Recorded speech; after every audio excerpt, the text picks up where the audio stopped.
이 일 후에가 언제예요? 1장, 2장, 3장에서 말씀한 이제 장면이 바뀌어져요. 1, 2, 3장에서는 땅에 있는 7교회에 대하여 말씀했던 그 말씀의 장면이 바뀌어지는 순간이에요. 그래서 이 일 후에 이렇게 나와요. 장면이 전환이 된 거지요. 그러면서 뭐라고 그래요? 요한이 보니, 내가 보니 하늘에 열린 문이 있더라 그랬어요. 이거는 수동태로 이미 열려져 있는 문으로 생각해야 돼요. 이제는 땅의 것이 아니라 하늘에 있는 장면을 가지고 이야기하고 있어요. 자, 내가 들은 바, 본 거와 이제는 들은 것이 있어요. 이후에 내가 보니, 내가 들은 바, 이제 요한이 보고 들었어요. 처음에 내게 말하던, 그러니까 요한에게 처음 말하던, 이게 어디에 있냐면 1장 10절에 있어요. 1장 10절에 뭐라고 그랬느냐면은 큰 음성 같은 나팔 소리가 들렸다라고 그랬어요.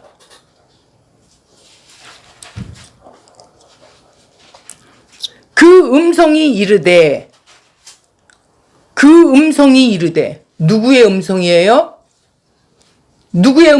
하나님. 네, 하나님의 음성, 하나님의 소리가 들렸다는 거예요. 이리로 올라오라 이랬어요. 누구에게? 요한에게. 그것은 뭐냐면 하나님의 계시를 받은 것을 말하는 것이겠죠. 이리로 올라오라, 하늘로 이끌려 가다. 그러니까 묵시의 관점에서 봐야 돼요. 묵지의 관점에서 보면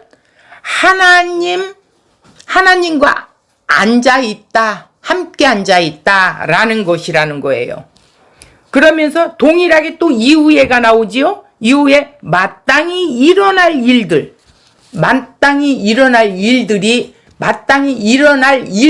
이렇게 하니까 이후에 일어날 일들로 보는데, 그렇게 보면 안 되고 묵시의 관점에서는 십자가에서 다 이루신 일로 봐야 되는 거예요. 지금 역사 속에서는 이 마땅히 일어날 일들은 하나님 백성들을 건져내는 일이지요. 재림 때까지 건져내는 일을 하시는 거예요. 역사 속에 보면 그렇지만 묵시 속에서 보면 이미 이루어진 일이라는 거예요.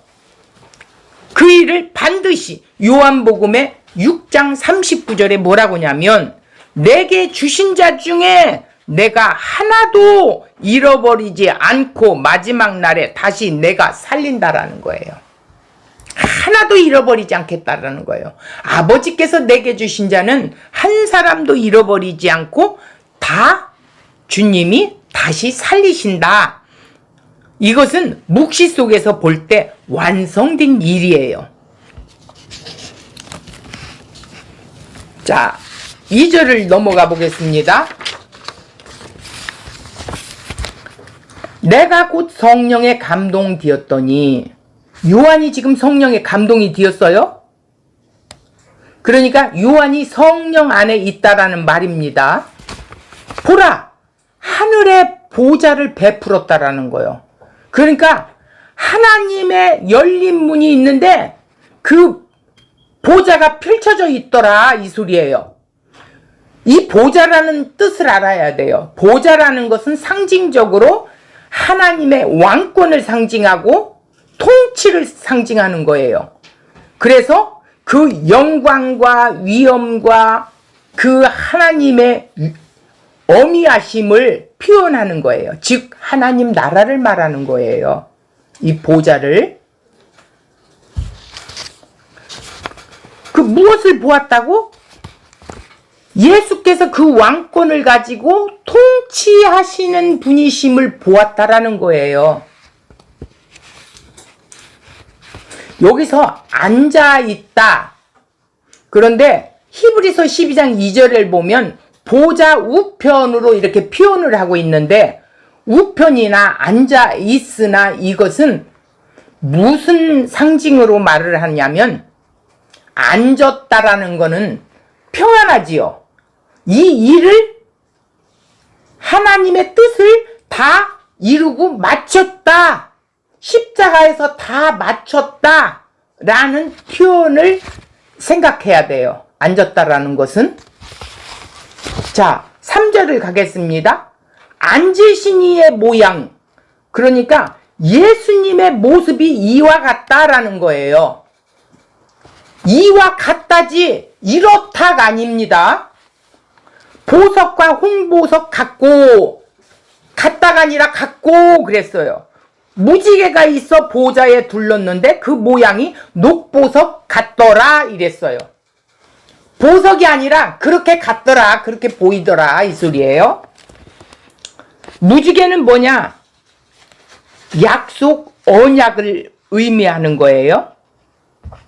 이제 이따가 그 원고에 보면 그 이스라엘 백성들에게 무지개로 약속했던, 그러니까 이따 원고를 보겠습니다. 이렇게 이 모든 모습들로 보여준 것은 예수 그리스도를 상징한 거예요. 보석은 귀하다, 변함이 없다, 빛난다, 그런 거예요. 그래서 이 보석을 잠깐 좀 쉽게 좀 이해하기 쉽게 이야기를 한다면, 구약의 제사장들이 흉패를 붙였다고 그랬죠. 그 흉패에 보면 12보석을 박았어요. 12보석은 이스라엘을 상징하는 거예요. 자기 백성과 하나됨을 상징하는 거예요. 오늘을 말하면 교회가 되었다라는 거죠. 교회 하나하나가 보석이라는 거예요. 빛이 난다라는 거. 왜? 예수와 연합이 되어 있기 때문에. 예수님이 빛이니까 예수와 연합된 자는 빛이에요. 자, 이렇게 보면 돼요. 이렇게 보면서 원고로 가겠습니다. 자, 원고 보세요. 주제는 하늘에 열린 문이 있는데, 자, 2일 후에 1, 2, 3장 2일 후에 내가 보니 하늘에 열린 문이 있었어요. 문이 열려 있어요. 이미 내가 들은 바, 처음에 내게 말하던 나팔소리 같은 그 음성이 이르되 이리로 올라오라. 이후에 마땅히 일어날 일들을 내가 네게 보이리라 하시더라 이랬어요. 이 일 후에 라는 것은 조금 전에 이야기한 것처럼 1장에서 3장 부활하신 예수님께서 영광 중에 계시는 모습과 이 땅의 7 교회를 설명한 것이죠. 일어나는 일들 순서로 전후가 있는 것처럼 보이지만 시간적인 순서를 말하는 것이 아니에요. 장면이 바뀌어졌다는 거예요. 그래서 2일 후에 그랬어요. 이 장면에서 다른 장면으로 바뀌어졌다. 그래서 2일 후에 이렇게 나가는 거예요. 이 장면에서 저 장면으로 옮겨져서 보여준다는 의미인데, 이제까지 이 땅의 7 교회를 설명하고 보여준 장면에서 이제는 하늘의 장면으로 바뀌어져 보여준다는 의미를 말하고 있어요. 요한의 환상은 이제 땅으로부터 이제는 하늘로 광경이 바뀌어졌다 이렇게 보면 되겠습니다. 자, 4장에서 7장은 앞으로 이제 우리가 공부할 것인데, 계시록의 2번째 항목으로 매우 중요한 부분으로 하늘 보좌에 앉으신 예수의 모습을 이제 기록한 거래요. 하나님의 주권과 영광을 강조하면서 그분이 종말의 심판주이시면서도 자연스럽게 드러내고 있고, 7인이라는 게 있고, 7 나팔, 7 대접, 7개의 순서대로 말을 하니까 순서대로 일어난 일이라고 착각해서는 안 된다라는 거예요. 다시 말해서 7 교회에서 서신을 보낸 내용을 기록한 후지만 7 교회 상황 이후를 말씀하는 것이 아니라는 거예요. 시간을 초월한 묵시적인 개념으로 이해하여야 한다는 것입니다. 아울러 인을 떼는 것, 나팔 재앙이 있는 것, 대접을 쏟는 것, 이 모든 것은 시간적인 순서대로 일어난 일이 아니라는 것입니다. 지상의 7교회에 대한 말씀에서 하늘의 성전의 장면으로 전환되었어요. 하나님의 저주나 진노나 심판은 재난이나 전쟁이나 큰 사건으로만 드러나는 것이 아니라 예수 그리스도를 믿지 않고 거부하는 그 자체가 심판 아래 있다라는 상태입니다. 다시 말해서 십자가의 대적자로 예수 그리스도를 거부하고 따르지 않는 모습으로 드러난 것입니다. 재앙이나 재난 이런 것은 죄의 권세 아래 있는 현상이요. 증상으로는 세상의 실체를 드러날 뿐이에요. 묵시의 관점에서 보지 못하기 때문에 심판의 의미를 제대로 알지 못하고 있어요. 요한복음 3장 18절을 보면 그를 믿는 자는 심판을 받지 않을 것이요 믿지 아니하는 자는 하나님의 독생자의 이름을 믿지 아니하므로 벌써 심판을 받은 것이다. 세상은 이미 심판을 받았어요. 믿지 않는 것을 벌써 심판을 받은 것이라고 말하는 거예요. 예수 그리스도를 믿지 않는 상태에 내어 버려 두신 것이 심판이라는 거예요. 저주 아래 있다라는 것이죠. 그러므로 성도는 세상에 어떤 큰 사건이 벌어질 때 그것을 가지고 무조건 하나님의 심판으로 연결하여 말할 것이 아니라 어떻게 해야 돼요? 하나님께서 말씀 안에 하늘의 일을 어떻게 가르쳐 주시려고 하는가 하는 생각으로 보아야 한다는 거예요. 그러면 하늘에라고 말한 것은 하나님이 계시는 처소로 생명의 근원이 있는 곳을 하늘이라고 말하는 거예요. 자, 하나님께서 천지를 창조하시고 에덴 동산에서 아담과 하와와 함께 거하시기에 하늘이라 이렇게 말을 했어요. 창조주가 계신 곳은 하늘이에요. 하늘나라에 생명나무가 있었어요. 계시록 22장의 2절을 보면 그런데 아담과 하와가 선악과를 따먹고 타락한 인간이 스스로 생명나무를 먹어 영생하지 못하게 하기 위해 추방당한 것이래요. 그래서 생명나무로 가는 길을 천사가 화영검으로 지키게 했지요. 이 사건으로 인하여 하늘 문, 생명의 문이 닫혔었던 거예요. 누가 열어놨어요? 예수 그리스도가 열어놓은 것이죠. 무엇으로? 십자가로. 생명을 얻지 못한 인간의 수고하고 살다가 흙으로 돌아가는 인생이 되어버렸어요. 흙에서 태어나 흙에 속한 것을 먹고 살다가 흙으로 돌아가야 하는 땅에 속한 인생이 된 거죠. 그러나 하나님께서 창세전에 영원하신 뜻을 이루시려고 천지를 창조하셨어요. 그러므로 이 세상에 일어나는 모든 일은 하나님 뜻 안에 있는 일입니다. 타락조차도 하나님의 뜻을 이루는 일에 사용되는 도구일 뿐이에요. 타락된 것도.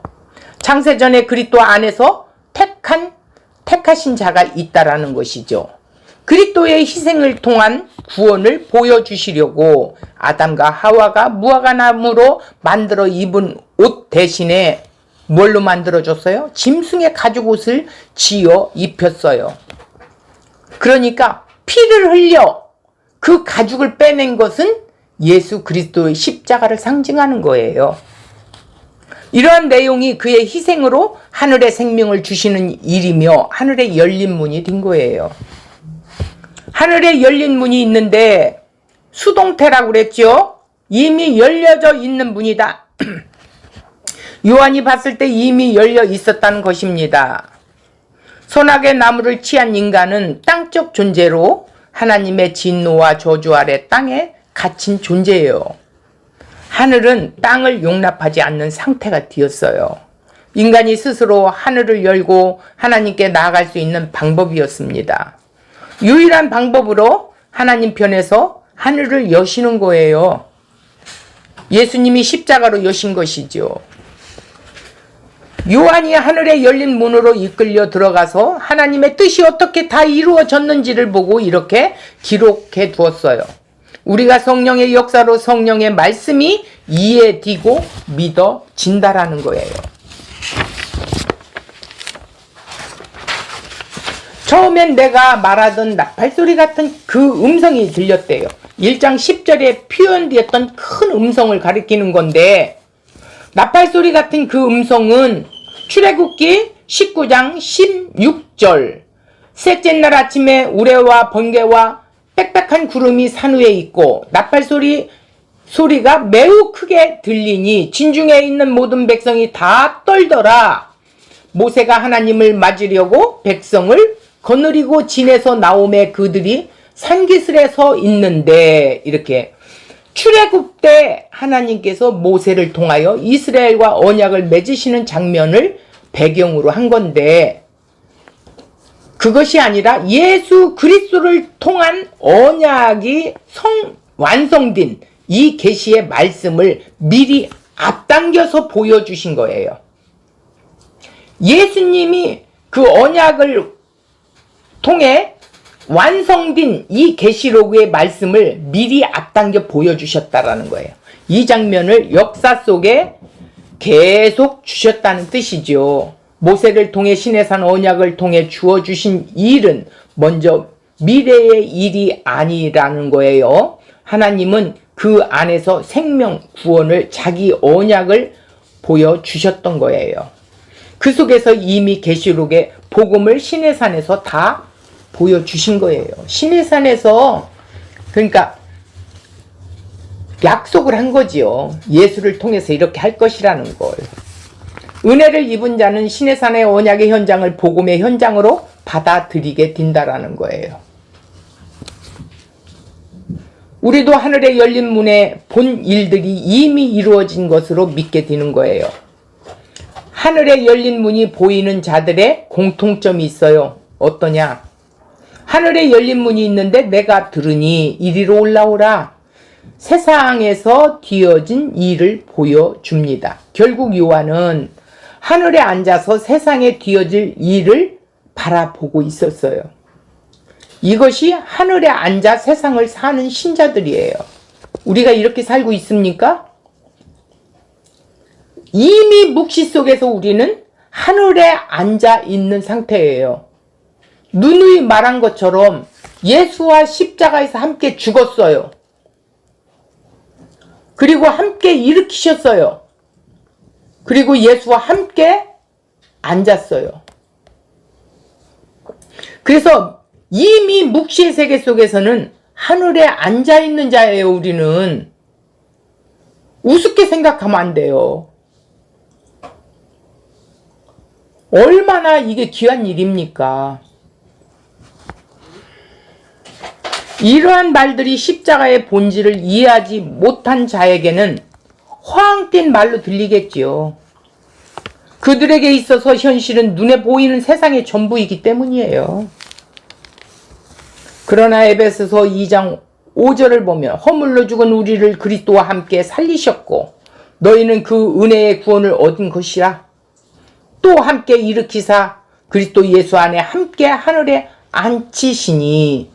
이미 앉혔어요. 완료형이에요. 말씀과 같이 그리스도 안에 있는 신자는 그분과 하나가 됐어요. 내가 예수와 하나가 된 몸이란 말이에요. 마귀와 하나 된 몸이 아니에요. 그리스도와 함께 이미 하늘에 앉혀 있음을 봤어요. 하늘 문이 닫혀 있었는데 십자가가 죽음으로 하늘의 문을 열어서 우리를 하나 되게 하셨어요. 그분과 보좌에 앉으셨어요.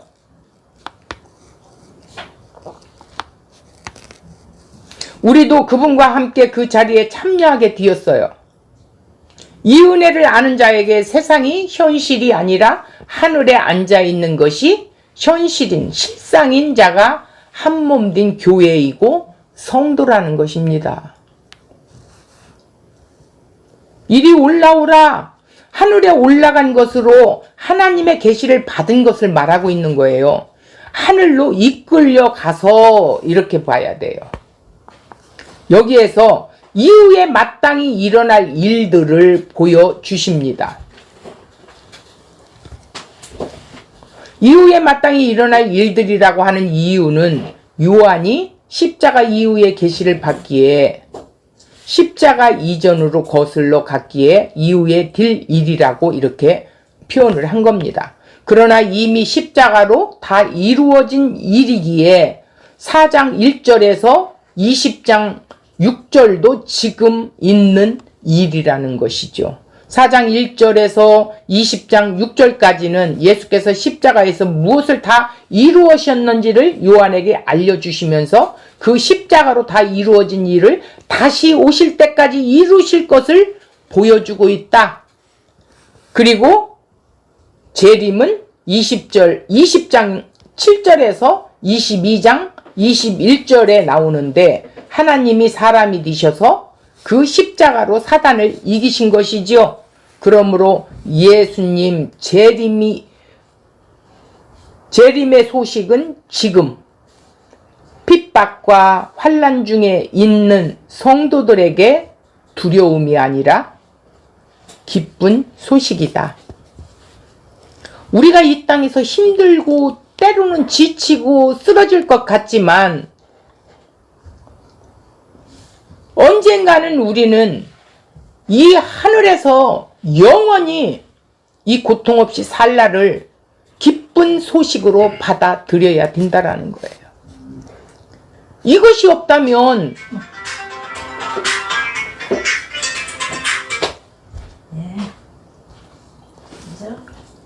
예수 그리스도의 십자가에 의해 열린 하늘문에 요한 사도가 하늘에 참여하게 되었고 하늘의 열린 문 안에서 요한의 시선은 보좌에 집중될 수밖에 없었다라는 것이에요.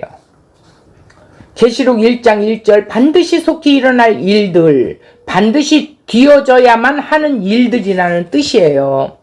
묵시의 관점에서 미래에 일어날 일이 아니라 이미 이루어진 일들을 요한에게 보여주고 확인시켜 준 거예요. 죄인은 진리를 볼 수 없고 들을 수도 없는 자인데 예수께서 보여주신다는 것은 이리로 올라오라 라는 것은 은혜를 입혀 이제 볼 수 있게 되었다는 의미를 말하고 있습니다. 영적인 눈이 떴다라는 것이죠.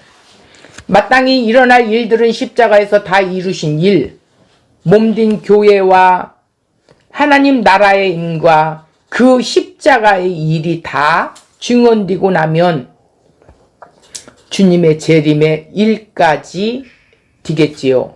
일어날 일들이란 창세전의 언약인 천국, 주님의 재림 때까지 이루어질 일들이 아니라 우리가 사는 이 세상에 속히 세우는 언약, 즉 그리스도 안에서 택한 자기 백성들을 말하고 있는 거예요. 여기서 반드시란 요한복음 6장 39절 나를 보내신 이의 뜻을 내게 주신 자 중 내가 하나도 잃어버리지 아니하고 마지막 날에 다시 살리는 이것이니라. 반드시 될 일이라는 거예요. 한 사람도 잃어버리지 않는다는 거예요. 이 역사 속에서 일어나는 일들은 묵시의 관점에서 보자면 미래에 일어날 어떤 일을 지칭하는 것이 아니에요. 하나님께서 약속하신 모든 것이 완료된 의미의 말씀을 말하고 있습니다. 계시록을 통해 하나님 앞에 속히 드러날 일이니까 잘 대비해야 한다는 것이 아닙니다. 이제는 묵시의 관점에서 계시록을 이해하셔야 된다는 것이에요. 그래서 속히 일어날 일들은 미래의 관점이 없으므로 이미 완성되어졌다라는 것을 우리는 알아야 합니다. 묵시의 관점에서 성경을 이미 구원의 완성이 된 것이에요. 이루었다고 표현해서 예수님이 테텔레스타일 다 이루었다. 역사의 관점에서는 하나님이 재림 때까지 이루어 가고 계신다. 성경은 묵시의 관점에서 이미 완성되었고 표현하고 역사 속에서는 너희들이 이루어가는 것이라고 표현하고 있어요. 왜 너희가 이루어간다고 그랬어요? 예수와 연합되었기 때문에 예수님과 함께 이루어 간다라는 뜻이에요. 계시록 앞에 될 일들에 대해 계시록으로 주셨다는 의미는 묵시를 모르는 설명이에요. 하나님께서 약속으로 주신 것들을 예수 그리스도 안에, 예수 그리스도를 통해 이미 십자가로 하나님의 약속이 성취되었음을 강조하고 있어요. 예수 그리스도의 계시란 앞으로 밝혀져야 할 것이 아닙니다. 약속대로 성취되어 다 드러난 복음을 의미하고 있습니다. 성도가 복음을 받아들이게 되었다는 것은 예수 그리스도의 계시, 묵시 안에 있는 존재가 되었다는 뜻입니다. 미래에 일어날 일, 이 세상의 일들을 지칭하는 것이 아닙니다. 하나님께서 약속하신 모든 것이 이루어지는 일들을 의미합니다. 앞으로 될 일에 대해서 계시로 주셨다는 것이 아니라 하나님께서 약속으로 주신 것들을 예수 그리스도를 통해 이미 십자가로 이루셨고 또 그 십자가의 중심으로 하나님의 약속은 반드시 성취된다라는 것을 강조하고 있어요. 눈에 보이는 세계, 역사 세계에서 시간적인 의미로 해석해서는 절대 계시록은 안 된다. 그런데 역사의 세계, 시간적인 의미로 해석을 해버리기 때문에 계시록을 장차 미래에 예수님 재림하실 때 되어질 일로 결론을 지어버리는 잘못을 범하게 되는 거예요. 그러나 속히 되어질 일을 하나님이 약속한 것이 성취되어진 것으로 이해한다면 결국 이것은 예수 그리스도 안에서 성취되어진 약속이라는 의미로 결론 지을 수 있다라는 것이죠. 그리스도 안에서 이미 되어진 일로 이것이 예수 그리스도의 계시다. 그러니까 계시록은 되어질 일이 아니라 되어진 일을 지금 보여주고 있죠. 계시록을 우주의 창조론으로 보기 때문에 계시록을 종말론으로 기결시키는 거예요. 잘 들으세요. 창세기를 우주의 창조론으로 보기 때문에 계시록을 종말론으로 기결시켜버려요. 창세기를 창조론으로 보면 제대로 해석할 수 없듯이 계시록을 종말론의 관점으로 미래에 일어날 일이 아니라는 거예요. 그렇게 보면 안 된다라는 거예요. 계시록은 그리스도의 계시예요. 내가 네게 보이리라 하늘 보좌에 대한 계시 1장 3절에 두 번째로는 24장로 내생물에 대한 계시가 4절에서 8절 또 세 번째로는 하늘의 찬양이 9절에서 11절이라는 구조로 이렇게 이제 사장이 흘러가게 돼 있어요. 자, 2절 보겠습니다. 내가 곧 성령의 감동되었더니 보라 하늘의 보좌를 베풀었고 그 보좌 위에 앉으신 이가 있는데 내가 곧 성령의 감동되었더니 여기서 보좌를 알아야 한다고 그랬죠. 그리고 또 한 가지 중요한 것은 앉으시니 앉아있다라는 건 다 이루었다, 완성했다라는 뜻이에요. 자, 내가 성령 안에 있었다는 말입니다. 그러니까 요한 사도가 성령 안에 본 것은 하늘의 보좌였고 그 보좌에 앉으신 분을 봤어요. 여기 보좌란 무엇이며 보좌에 앉으신 분이 누굴까? 계시록에 이런 표현을 가지고 우리는 하늘의 왕이 앉은 의자가 있고 거기에 누가 앉아 계시는 것으로 생각해서는 안 된다. 상징적으로 보시면 돼요. 계시록 22장 1절을 보면 그가 수정같이 맑은 생명수의 강을 내게 보이니 하나님과 그 어린 양의 보좌로부터 나와서 길 가운데로 흐르더라. 강 좌우에 생명나무가 있어 12가지 열매를 맺되 달마다 그 열매를 맺고 그 나무 잎사귀들은 만국을 치료하기 위한 뭐예요? 치료하기 위하여 있더라 이랬어요. 생명이신 예수 그리스도를 통해서만 생명을 누릴 수 있다라는 의미의 내용이에요. 이렇게 보면 돼요. 하늘 보좌에 대한 계시라는 것은 계시록을 대하는 사람 중에 많은 사람이 계시록을 장래에 있을 예언적인 일에 관심을 갖고 있는데 앞으로 무슨 일이 일어날 것인가, 그 일에 대한 어떤 대비가 있는가, 이런 문제에 대해서 관심을 가지고 이 계시록을 보게 돼요. 그러다 보니 어떻게 돼요? 날짜를 계산하는 사람도 나타나게 되고, 장소를 찾는 사람이 나타나게 되고, 징조를 구하는 사람도 나오는 등 기독교의 2000년의 역사 속의 계시록으로 인하여 많은 일이 발생되었어요. 이는 앞으로 역시 그럴 것이에요. 앞으로도. 그러나 계시록은 그런 관점에서 볼 책이 절대 아니라는 사실을 기억하셔야 합니다. 계시록은 성경에서 마지막 권을 이루고 있는데, 이는 창세기에서 하나님이 계시해 주시고 있는 하나님의 언약이 어떻게 성취된 것인지 알게 해 주시고 있는 것이에요. 그래서 하늘 보좌란 살아계신 하나님께서 영원한 왕권을 가지고 만유를 통치하시는 어미로운 영광의 대주권을 가지고 나타나는 말을 이렇게 표현한 거예요. 그 보좌는 거룩하고 공의로우며 영원하며 불변하신다라는 거예요. 그곳은 전 우주와 전 역사의 주축이 되는 곳이니 그곳은 바로 천국이요, 천국의 중심이라는 거예요. 예수님께서 지상의 일을 온전히 다 성취하여 다스리는 중심을 상징하고 있는 표현입니다. 한마디로 예수 그리스도께서 주로서, 주인으로서 다스리시는 권세를 표현한 말로 보좌라고 이렇게 했습니다. 무엇에 근거하여 다스리십니까? 십자가의 죽음을 근거로 해서 그 약속의 완전한 성취를 근거로 해서 다스린다라는 것이에요.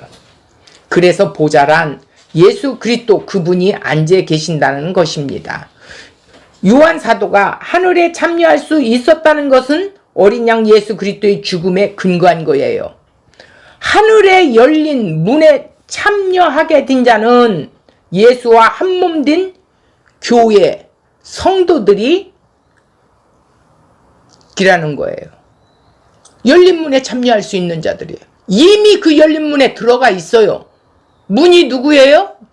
구원의 문은 예수님 한 분이에요. 그 문을 예수 그리스도가 십자가에서 열려놨어요. 그래서 우리는 이미 한 몸이 되어서 그 열린 문에 참여된 자입니다. 예수 그리스도를 믿는다는 것은 주님과 더불어 하늘에 사는 것이고 천국이 임한 것이며 묵시에 살고 있다라는 사실을 기억하시기 바랍니다. 신자란 물속에서 빠져나오기 위하여 허우적대는 것이 아니라 이미 물속에서 빠져나온 자로 산다라는 거예요. 이것이 계시록이에요. 계시록은 구원을 위한 책이 아니에요. 이미 심판의 자리를 빠져나와서 심판의 자리를 바라볼 수 있는 자예요. 아, 세상은 심판의 대상이구나, 이렇게 볼 수 있다라는 거예요. 그래서 이 세상을 빠져나온 자들로서 왜 세상이 망해야 하는가를 선포하는 것이 신자의 할 일이에요. 세상에 우리가 지나치게 연연할 필요가 없겠지요. 세상을 빠져나온 것이 신자라면 지금 신자는 어디에 있는 것입니까? 하늘에 있는 자예요. 땅에 있는 자들이 아니에요. 몸이 하늘에 있다는 것이 아니라 그 마음이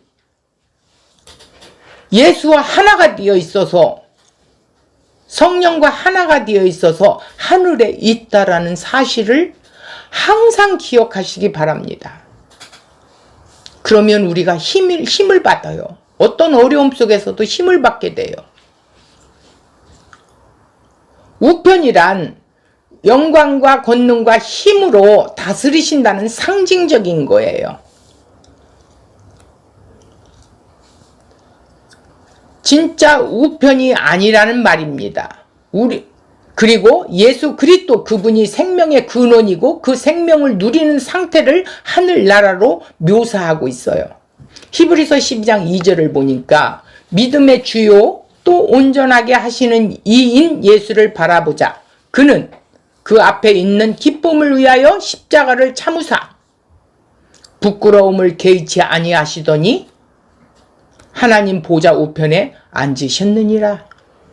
우리를 그 우편에 앉게 하기 위해서 모든 부끄러움을 개의치 않았대요. 그 고통과 아픔을 개의치 않았대요. 우리는 그것을 바라봐야 돼요. 날마다 내가 힘들 때마다 십자가를 바라보시기 바랍니다. 이 땅의 성막 성전에는 제사장이 제사의 직무를 수행하는 동안에 앉을 수 있는 자리인 의자가 없었대요. 구약시대에 그 제사장들은 자리라는 게 없었대요. 보좌 우편에 앉으셨다라는 것은 십자가로 대사장적 사역을 완전히 성취하심으로 영광과 권능으로 다스리신다는 뜻을 말하고 있는 것이에요. 그러니까 우편 앉아있다, 이것은 그 힘으로, 그 하나님의 능력으로 어떻게 했다? 다 이루었다. 그래서 앉았다라는 표현인 거예요. 쉼을 가졌다라는 표현이에요.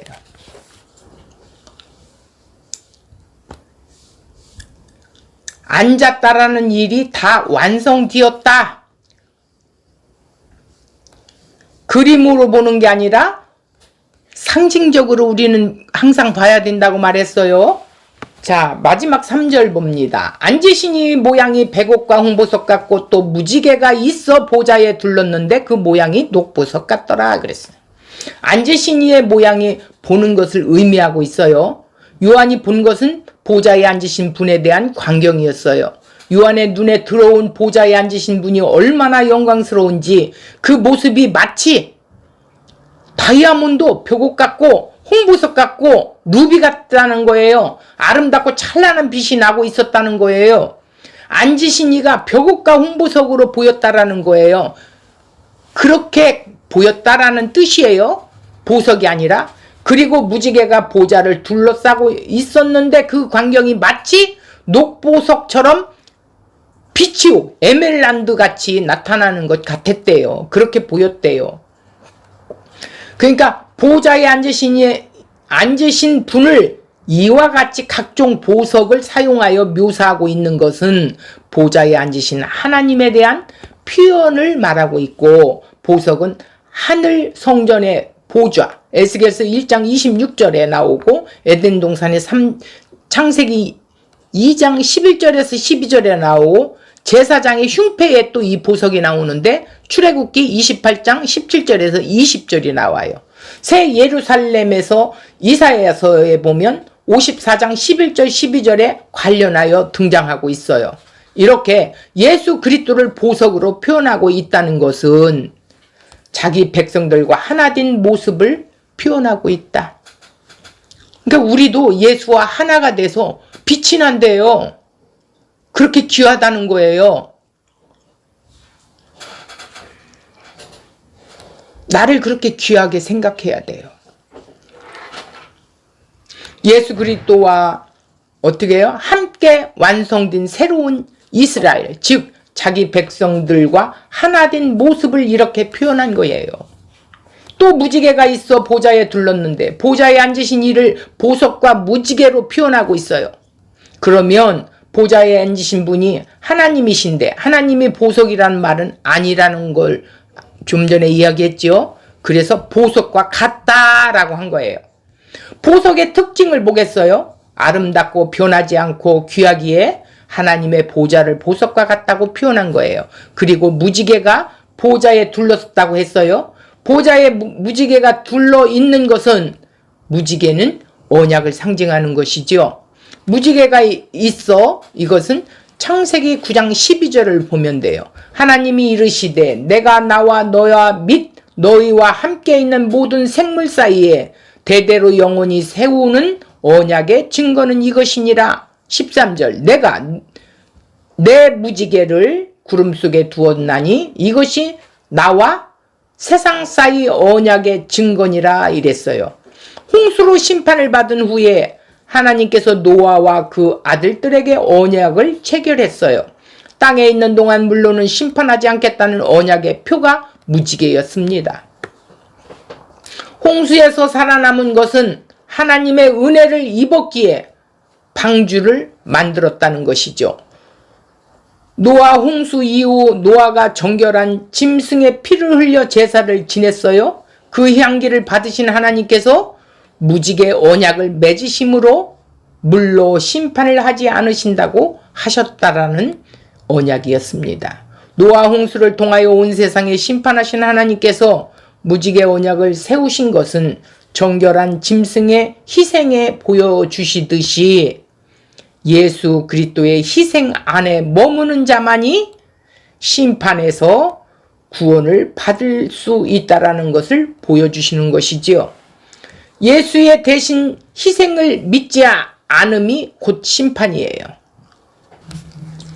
무지개가 있어 노아의 홍수 심판 이후에 무지개로 자신의 언약을 보여주셨던 하나님께서 아들 예수 그리스도의 십자가로 새 언약을 성취하셨기에 심판의 기준이 십자가라는 거예요.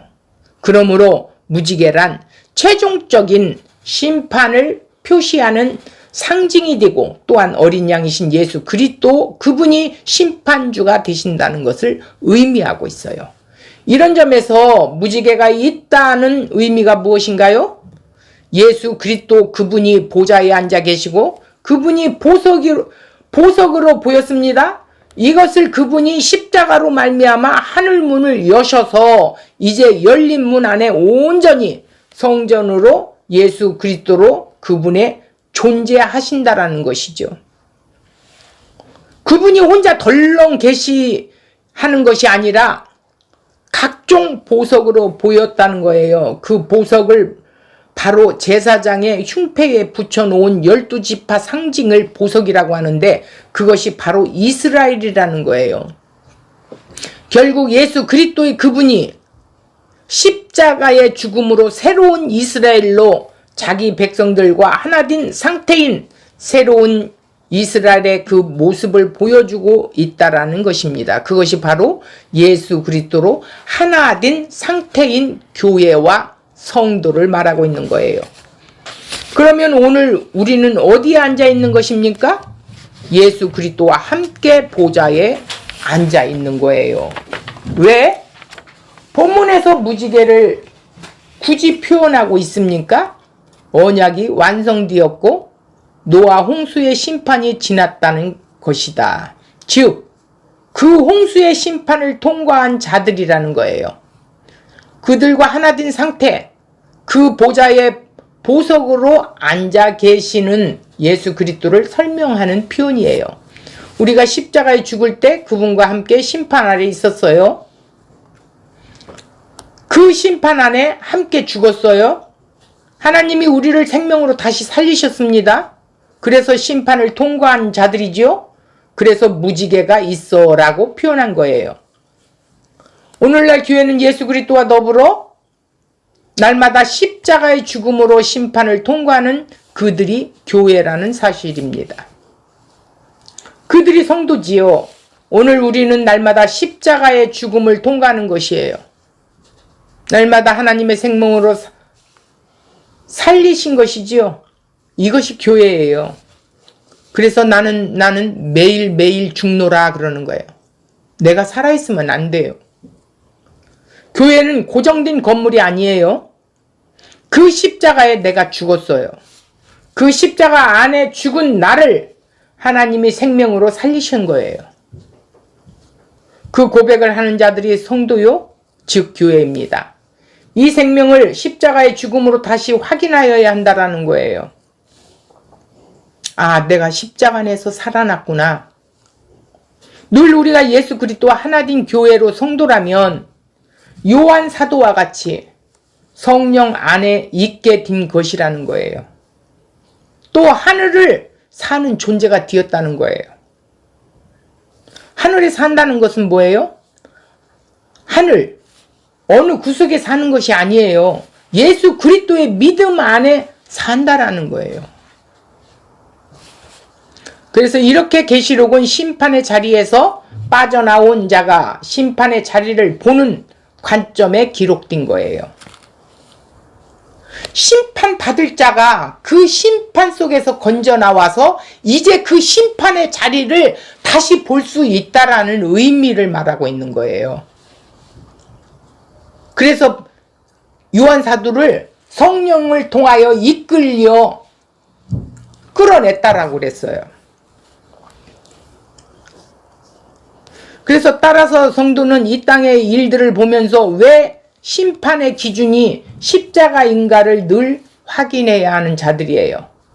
주님은 하늘의 영광을 비추어 우리의 죄악됨을 동시에 보여주시는 십자가만 우리 마음에 남기를 원하시는 거예요.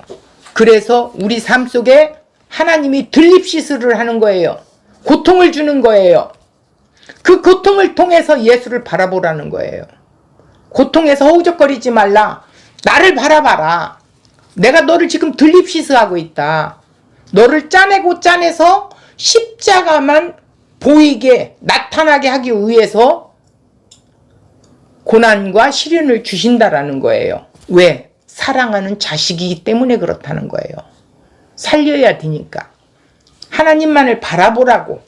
그러기에 하늘에 비추어 죄의 실체를 낱낱이 폭로하시는 십자가 앞에 우리는 날마다 굴복되어질 수밖에 없어요. 결론적으로 보면 하늘에 열린 문이 있고 요한에게 하늘에 올라오기를 허락했다는 것은 요한에게는 하늘의 비밀을 아는 것을 허락하셨다라는 거예요. 우리에게는 그 비밀을 허락하시지 않았나요? 허락했어요. 그걸 지금 알아가기 위해서 우리는 말씀 앞에 있는 거예요. 바쁜 중에서도 하나님 말씀에 쪼개서 들어온 거예요. 그게 하나님 은혜라는 거예요. 요한에게만 하늘문이 열린 것이 아닙니다. 세상을 향해 하늘문이 열려 있어요. 예수님의 죽으실 때 성소의 시장이 찢어졌어요. 지금도 하늘문은 열려 있어요. 따라서 하나님의 백성이라면 하나님의 영광이 어떠함을 알지요. 하늘의 영광을 알기 때문에 세상의 죄가 보일 수밖에 없어요. 보여야 되는 거예요. 세상이 심판의 장소로 보여지는 것이죠. 물이 덮치고 흙더미가 덮치고 있는 것이 세상의 본 모습임을 깨닫게 되는 거예요. 그러기에 십자가만 바라보게 된다라는 것입니다. 하늘의 영광을 보고 산다면 옆에서 아무리 돈을 자랑하고 좋은 집, 좋은 차 뭐 이렇게 산다고 해도 그 모든 것이 시시하게 보일 수밖에 없어요. 아니 삼시세끼 먹으면 됐지. 잠잘 때 있으면 됐지. 신자는 세상 일이 잘 되든 좀 못 되든 괜찮다라는 것입니다. 돈이 있든 없든 그렇게 세상 사람 같지는 않다라는 것이죠. 이미 그리스도로 그 마음에 채워졌기 때문이에요. 예수로 채워지지 않으면 절대 이걸 용납할 수가 없어요. 우리 앞에 하늘 문은 이미 예수를 통하여 열려 있어요. 신자는 그리스도 안에서 하늘의 영광을 아는 자예요. 이미 말할 수 없는 큰 것을 가지고 알고 있기에 작은 것에 연연하지 않습니다. 신자가 하늘에 누릴 영광이 얼마나 귀하고 가치 있는 것인가를 다시 한번 생각하시고 그 영광된 것으로 인해서 세상은 시시하게 보이게 오직 그리스도 십자가만 우리 마음속에 가치 있는 것으로 생명인 것으로 남아야 된다는 거예요. 이것을 잃어버리면 안 돼요. 우리는 저도 살다 보면 어느 순간에 말씀은 다 없어지고 내가 주인의 자리에 앉아서 내가 막 우지자지하고 있어. 그러면 끝이 없어요. 불만과 원망만 자꾸 나오더라고. 십자가 앞에 우리가 항상 들립시스에서 십자가를 바라보면서 내가 어떻게 이 귀한 자리에 있는 자이며 내가 하나님의 자녀라고, 감히 내가 하나님의 자녀라고 이것을 생각하면서 그 기쁨과 감격으로 이 삶을 누려야 돼요. 그래야 천국 백성이에요. 그러지 않으면 천국 백성이 아니에요. 세상 사람이나 똑같은 거예요. 이 계시록은 되어질 일이 아니라 이미 완료되었다, 묵시 속에서는. 그러나 역사 속에서는 계속해서 예수님 초림 때부터 재림 때까지 완성해 가시고 있는 상태다, 이렇게 보면 되겠습니다.